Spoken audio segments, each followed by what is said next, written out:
mapagpalang araw mga kapatid. Ang ituturo ko po ang orasyon ninyo Jesus nang bumira ang ninyo at nawasak ang mga kampon ng dilim.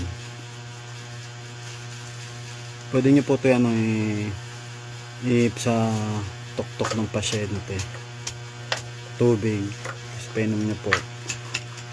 Usarin nyo po ng 3 beses.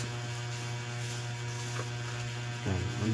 Sa pasyente nyo po yan, pag ngayon magkakalas kayo, yan po yung iusal nyo sa tuktok tsaka sa tubig. Yan ako na lang dito po yung orasyon. 3 times nyo pong iihip sa tuktok sa tubig. Yan, isama nyo po yun sa healing water nyo. Yan yung mga unang yung babanggitin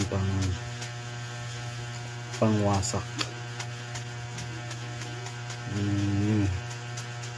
ninyo Jesus.